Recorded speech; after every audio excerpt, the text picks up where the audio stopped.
Magandang araw po mga kababayan. Welcome po sa Pinilangan Lakbay. Ayan, naway safe po lahat. Nung nakaraan na pag-uwi ko po, marami pong nag-request kung paano ko daw po napabunga itong kalamansi ko sa loob ng bahay at bakit napakarami pong bunga. Kalamansi po yan, ayun oh. At ginagamit ko po sa pagluluto at ang lalaki po ng bunga. Yun po, ito po yung yung prime eh. Yung medyo malalaki. Hindi ko po inaani kapag kailangan ko lang. Matagal po siyang mahulog pag nasa loob ng bahay. I-share ko po sa inyo ang sikreto. Ayan po mga kababayan. Diba? Dami po yung bunga. Nung last time po, pag-uwi ko, diba? Nag-vlog po ako dito kasi na-experience ko ilang nagbunga po ito. 5 or 6 years old na po itong kalamansi ito. Nabili ko po ito para po siyang bonsai. Yung matepok-tepok na. Kapag nakita po ako ng ganitong halaman na, lalo na kalamansi, kapag bagong dala po sa Finland, mahal po ito. Kaya lang nalalagas yung dahon niya. Siyempre, ako po nagre-research. Pag nagtatanong po ako, bibigyan ko po ang tip kung paano po mamunga ng mabilis at kung ano yung mga pataba. Ako kuya, napagit mo na kanina, ibahin mo namin sinasabi mo. I got you. Yan po. Okay. So, ang pinapataba ko po dito ay liquid fertilizer. Kung sa Pilipinas may guano, okay po yung guano ha. Tutunawin po ninyo, pero huwag nyo diretso sa sanga. Sa lupa po ninyo, magkukay kayo ng konting lupa sa gilid at doon nyo po idilig. Yung guano po sa Pilipinas yun. Dito po may liquid fertilizer. Ang ginagamit po seaweed liquid fertilizer. Hinahalo po yun. So okay lang, dilig sa sanga. Tapos, ina-fertilize ko po siya every 3 or 4 months. Mostly every 4 months. So in 1 year, 3 times ko po siya na-fertilize 3 or 4 times. Diba? Tapos, pag summer po, nilalagay ko po ito sa shower room. Kailangan po talaga i-shower. Saka pag nasa lupo ng bahay, gagamit po kayo ng dusting. Yung pangalikabok, basta ganun. Para malinis kasi foliage po niya, yan yung mga ganyan. Kailangan po huminga lalo ng dahon. Ayaw po ng halaman na may alikabok. Kailangan malinis din. Parang tao din po yan. Opo. Mapapansin niyo po yung mga halaman kasi humihinga po yan eh. Nagre-release po yan ng oxygen na kailangan po natin. Tayo naman nag-release ng carbon dioxide, ay naman ang kailangan po ng halaman. Sa pagpapabunga po, tinapat ko lang po ito sa tapat ng bintana. Tapos meron pong radiator, battery pump, heater po dito sa loob ng bahay. At ito po meron pong LED lights po sa ibabaw. Maganda po talaga, LED light siguro, more than 10 watts po ilagay po ninyo. Mas maganda meron kayo 15 or 16 watts. Hindi na po malakas sa kuryente po yan. So, ibig sabihin nyo kailangan ng kalamansi para mamunga. Mamumunga po siya. Hindi po nilalagay ng mga artificial or inorganic fertilizer. Hindi po nilalagay ng mga organic fertilizer lang po ang ginagamit ko. Dahil ko pong nililinis po yung inalikabukan. Dahil po ninyo mga halaman. Tapos, ito po, napansin ko po sa kalamansi kapag nililipat nyo yung paso, nagtatampo po siya. Opo, napansin ko po yan. Kasi itong lugar niya, nakapag-adjust na po siya, stable na siya, kaya hindi ko na siya ginagalaw. Nilagay po rito, lagi ko nililinis, dinidiligan, inaagiwan, inalikabukan. So, napansin ko, gusto niya talaga sa isang lugar lang, na-establish na nakakuha siya ng enough na ilaw, init, ibig sabihin, tama yung temperature na nakuha po niya. Di ba? Tapos pakita po sa inyo paano ginawa ko po dun sa paso. At ako anong lupa po yung ginamit ko. Close ko po. Di ba po hanggang sa tuktok? Numumunga, sabi ni po nila, kapag may nagsanga-sanga daw po na parang payat, putulin. Pero ito yung po yung mga nagsanga. Namunga din, hindi ko po pinutol. Ayun po kasi ang recommendation sa kalamansi. Sa kalamansi, ayan. Makarami pong bunga po niyan. Mga nakatago. Ganda po, no? Grabe, ito may hilo pa po, hindi masyadong nasisinagan ng LED lights. Dami po niyan. Tapos ito na po, balik po tayo sa lupa. Ayan. Mamaya didiligan ko po yan. Kailangan po talaga bago kayo magdilig, yung tuyo na po. Tuyo na po yung lupa. Hindi may tuyo na parang matigok-tigok ng kalamansi. Hindi, pag nakita nyo yung tuyo o sundutin nyo, kailangan po ganun. Gusto kasi naman sa ayaw niya masyadong basa po yung lupa, kailangan natutuyo. Ang nilagay ko po yan dito, mix po ng perlite sa lupa. Wala kayong perlite, pwede po kayong gumamit ng ipa. Huwag po yung sunog na ipa ha. Nire-recommend ko po gamit lang po kayo ng ipa sa lupa, saka ano po, dumi ng hayop o manok. Haluin niyo po yun. Huwag po masyado maraming dumi ng hayop.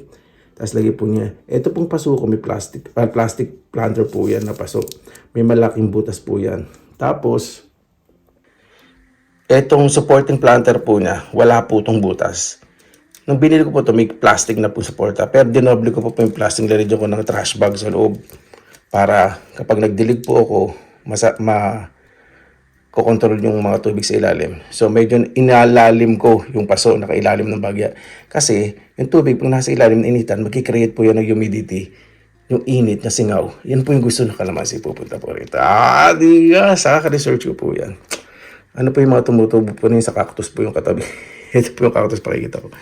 Ito, ganda na. Matagal na rin po sa akin to. Nag-iba-ibang formation, taba po ano. Ayan po. Di ba? Siguradahan niyo po yung sa lupa po niya buhaghag. Para nakakahinga. Mas maganda po kung nasa Pilipinas kayo, may ipa para humihinga po yung kalamansi. Kaya mga nabibili po niyo sa mga gardening section, sa mga taniman.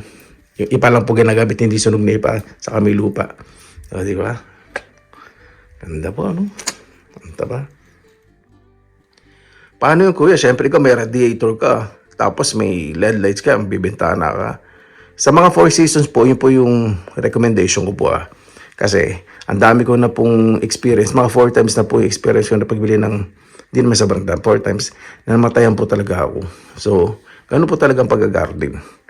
So, kung nasa Pilipinas po kayo, kung lalagay nyo po indoor, maglagay na lang po kayo ng LED lights o tapat nyo po sa bintana. O, diba? Kung wala kayong balkon, o sa loob talaga ng bahay, wala kayong terrace, talagang walang tatambayan. Malagay kayo ng patungan, tapat nyo po sa bintana. So, yan po, mabubuhay po yan. Basta yung nasisinagan ng araw. Ayaw nyo tapatan ng LED lights, basta yung nasisinagan po ng ilaw, 100% po, mabubuhay po yung kalamansi nyo. At bibigyan nyo ng shower. Tatanggalin yung alikabok. Kasi may nga po yan sa mga dahon. Kailangan po talaga ng halaman. At kung syempre may mga business kayo, magandang maglagay ng mga halaman. Opo, mas mataba po yan. Kasi tambayan po ng mga chismosa po yun Syempre mga chismosa, kapag mabilis ang talak ng talak niyan, yung mga bunganga, mabilis ang mga bagangin, saka mga langala, matatalas. So tayo, magre-release tayo ng carbon dioxide na yung mga halaman, pag napansin nyo po sa mga coffee shop, restaurant, di ba ang tatawa? Tapos lalo na pag didiligan, kasi sagana-sagana po yan. Kaya kung may mga marites po doon, kahit 2 or 3 times, hayaan nyo lang po silang tumambay. Siyempre kung ikaw naman, kung pupunta ka sa mga coffee shop, hello, bibig ka lang ng isang kape Tapos halos sa lahating araw ka na doon Doon ka pa naglalaptop, nagtatablet sa mamahaling restaurant, feeling mo ikaw lang customer. Huwag naman ganun. Ayan, opo to po yun, hindi po ako nagjo-joke. Sabi nga nila, pag ang halaman daw, maganda daw po pag kinakantahan. Opo, totoo po yun. Pag kinakantahan yung halaman, tapat nyo yung bunganga ninyo kasi nagre-release kayo ng oxygen. Ayun po yun, ang reason po na yun. Di ba, kantahan nyo yung halaman, syempre, nag-i-inhale, exhale kayo. So, pag bumubong ang hininga ninyo sa halaman, o yung carbon dioxide na pupunta sa halaman, yung halaman natutuwa sa inyo, kala nyo gumagalaw yung halaman. Siguro sa bumubulusok ko lang na hininga ninyo, kaya nakikita nyo parang gumagalaw. Ibig sabihin, nakakuha ng ano sa inyo, ng energy, yung carbon dioxide. Tayo nakakuha tayo sa halaman ng oxygen. Maganda po sa business pang halaman sa loob. Dapat nyo na po sa mga bintana at didilig-diligan at ayun po, tanggalin po yung mga alikabok. Yung pang feather dust, kung hindi nyo pa nabibigyan ng shower, basta yung feather duster. Di ba? Ayan po, sobrang tuwan-tuwa po ako. Talagang iniingatan ko po na kasi may mga napupunta po dito, sabi, tabasan mo na yan, napakataas. Hindi na ako kumikibo. May mga tanggal ng mga bullshit, Hindi naman sila nakatara dito, marunong pa sila sa gustong mong gawin. Mga bullshit, mga ganyan.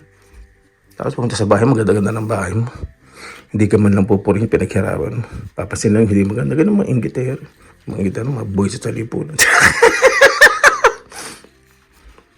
Ayan po. Ay, naka. Di ba? Nung isang araw, luto ako ng pork steak po. Kumuha lang ako ng 3 piraso. May buto po pala. Kala ko walang buto. May buto po. Kasi nung dati, 3 pa lang inaano ko, walang buto. May buto pong marami. Ang tapag ganun pala, kailangan kompleto yung nutrients. So alam ko na po yung mga klaseng fertilizer po na bibigay. Kaya sa inyo, makikita nyo, di ba?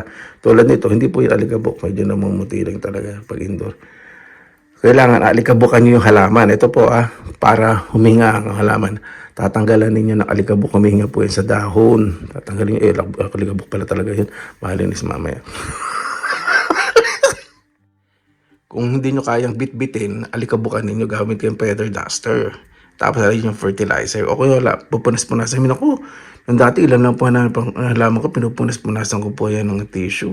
Opo, ito po yan. Ako, ito, alaga ko po itong kalamansi po na ito. Mula dulo ng sanga hanggang ugat. Sobrang alaga ko po yun. Di ba, sarap pong tingnan, no? Ang daming bunga. Tapos lalo na ito, laki, no? Ay, nako. Lagyan ko po yung dire-diretso. Papatabang ko po yung parang pagmumunga niya. Dire-diretso na. Ayun po mga kabayan, dito lang po muna tayo. Hindi ko po muna pinako sa mukha ko na bagong ligo, no? Fresh na fresh. Pero mukhang buhaghag na sinaan yung buhok. Ayun po. Sa mga gardening po, pakibisita lang po Pinilaang Lakbay channel. Mag-browse-browse lang po kayo sa aking mahigit 1,000 videos at makakita nyo po yan after 40 minutes. Nitapat nyo lang po Pinilaang Lakbay sa YouTube, tapos type nyo lang kasunod na keyword gardening, Pinilaang Lakbay gardening. Yan, makikita nyo po yung mga aking paghahalaman. Di ba? Ang dami pa pala nakatago dun. Ayun, oh. Ayun, yun, nasa likod. Ayun. Hindi ko nakikita yun. Dami pala. Paano po? Maraming salamat na po sa inyong oras na ilan sa Pinilaang Lakbay. Pangalagaan po natin ang ating kalikasan dahil doon po nanggagaling lahat ng pangangailangan. Magtanim-tanim po kung mayroon naman po kayong hindi yung paniupo nyo para yung pagdakdakan, wala namang nangyari. Magtanim na kayo mga malalamon ninyo. Salamat para sa Tibas Good Vibes. God blessing at palagi magandang araw. Laban lang.